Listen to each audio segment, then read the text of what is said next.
Doctora Alejandra Álvarez, buenas tardes, mucho gusto. ¿Qué tal? ¿Cómo estamos? Buenas tardes, un gusto estar de nuevo aquí con ustedes. Igualmente. Buenas tardes a toda la audiencia en este día maravilloso de sol y con esta vista del puerto. Hermosa. En un ratito vamos a charlar con respecto al tema de la cuota alimentaria. Sí, retomamos el tema de los alimentos en general.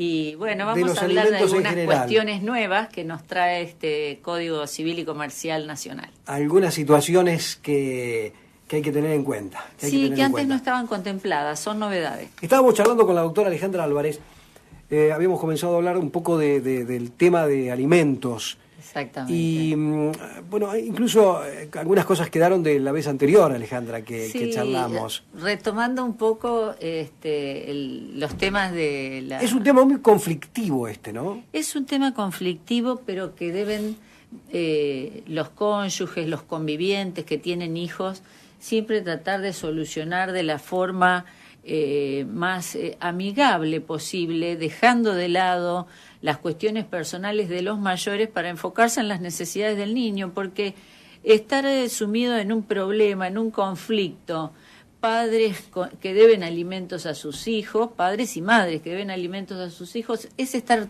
todos arriba del mismo barco. Entonces, de alguna manera esto se tiene que solucionar y la mejor manera es por acuerdo de partes. Claro.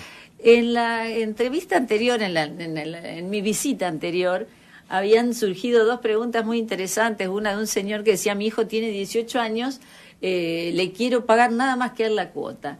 Esta cuestión que antes no estaba prevista por el código, como es una situación usual hoy día que los chicos ya de 18 años manejen su dinero. Es decir, no pagárselo a la madre, sino... No pagárselo a la madre. Bueno, esto no es tan absoluto de que puede no pagárselo a la madre. Está previsto en la ley que por acuerdo de las partes, es decir, de los progenitores, o a pedido de uno de ellos, se pueden depositar parte de los alimentos directamente, parte de esa suma debida por alimentos, se puede depositar directamente o entregárselos directamente al hijo, pero que este dinero se entiende que está destinado a sus gastos de esparcimiento, a sus salidas, a alguna cuestión cultural, algún curso que haga, pero el resto de los alimentos, si vive con la madre o con el cónyuge conviviente, el resto de la cuota alimentaria debe ser depositada para el cónyuge conviviente. Perfecto. O sea, se desdobla la cuota y va una parte para que el niño o para que el adolescente o mayor hasta los 25 años, hasta los 21 dijimos que había obligación de prestar alimentos, y hasta los 25 podía extenderse si el joven estudiaba, tenía estudios universitarios. Claro. Entonces, en estos casos la cuota se desdobla y puede ser percibida en parte, una parte directamente por el menor o el mayor o estudiante, y la otra parte por el que vive con el niño, ¿no? Alejandra, hay mucha familia ensamblada últimamente, ¿no? Mucha familia ensamblada. ¿Y ¿Cómo funciona allí el tema de alimentos? Bueno, este es un tema muy interesante, nuevo, que trata el Código y que antes no trataba el Código Civil. No lo llama familia ensamblada, me imagino. No lo llama familia ensamblada, pero le da forma de alguna forma. En realidad el tema de la denominación de familia ensamblada está totalmente aceptada, y se habla del progenitor afín cuando se lo denomina al cónyuge o al conviviente que vive con el cónyuge que tiene a su cargo la responsabilidad parental del niño o adolescente. Espérame que me perdí. A ver. Sí, para que ustedes y la audiencia entienda. Cuando una persona, ahora ya no hablamos de hombre o mujer, porque bien, una sabemos persona. que los matrimonios entre personas del mismo sexo son también receptados por el Código. Entonces hablamos de cónyuges. Está bien. Entonces, la familia ensamblada, ¿cuál es? la familia que se compone por un cónyuge con sus hijos y el otro cónyuge, que puede venir también. solo o puede venir también con sus hijos o parte de sus hijos. Correcto. Entonces, ahí hay una familia que se junta, los tuyos, los míos, los nuestros, como antes decíamos. Y esas personas pueden ser cónyuges o pueden ser convivientes. Pueden no estar unidos civilmente. Está claro. Si están unidos civilmente, si están casados, serán cónyuges. Si no, serán convivientes. Entonces, en esta situación, también hay obligación alimentaria por parte de ese cónyuge que vive con los hijos del otro. Hay obligación. Hay obligación alimentaria. Esta obligación es una obligación que en principio, cuando la gente se junta, convive o se casa y convive con los hijos del otro, es natural que se dé, ¿no es cierto? Por más que el otro cónyuge, el padre biológico o la madre biológica del niño conserve también sus obligaciones alimentarias para con este chico que ahora convive con otra gente, surge naturalmente que este conviviente o nuevo cónyuge aporte al hogar y aporte para los hijos del otro, y también no solamente desde lo económico, sino que también tiene derecho este cónyuge, el conviviente afín, actual, que lo denomina progenitor afín.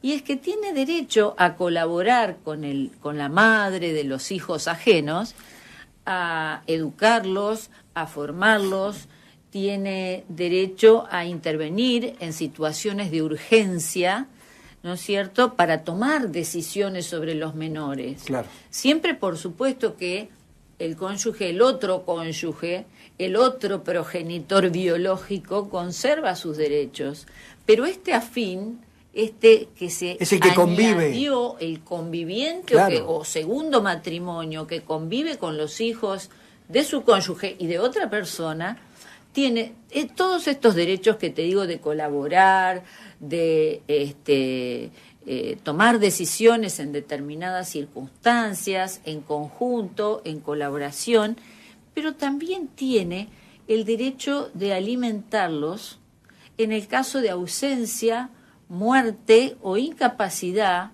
de su cónyuge o conviviente actual, y en caso de que el otro progenitor biológico, o sea que los dos padres del niño que no es propio no le pueden dar alimentos, el conviviente, el segundo cónyuge, el que no es el verdadero padre, en este caso debe alimentos. Claro.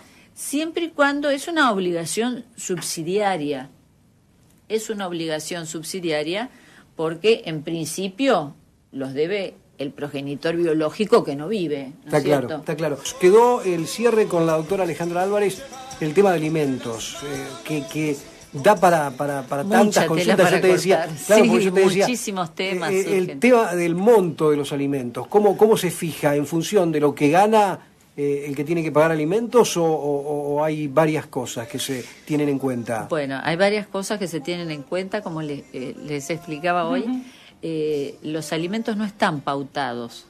Hay dos cuestiones que se tienen principalmente en cuenta, y son primero la necesidad del alimentado, de la persona alimentada, que cuando hablamos del alimentado tenemos que decir que no son solamente los niños tienen necesidad de alimentarse y solamente a ellos se le debe la obligación de alimentos.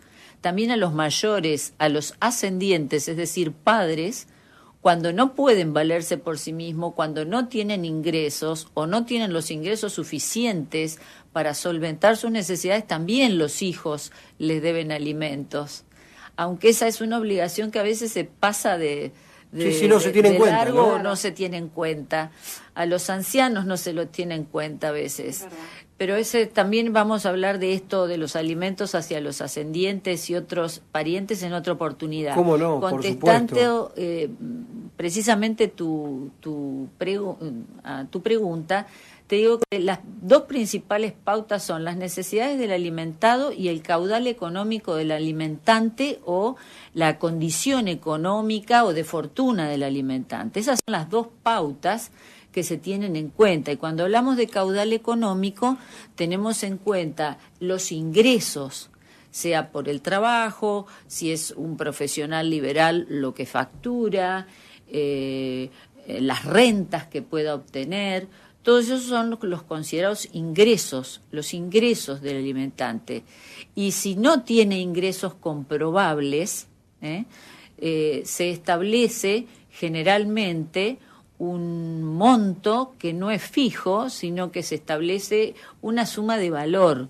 Como te diré que actualmente están fijando los jueces ante situaciones, por ejemplo, en las que no tienen un trabajo fijo, se está estableciendo, por ejemplo, 1 o 2 salarios mínimos vital y móvil. Claro. Entonces se toma ese valor para establecer la cuota.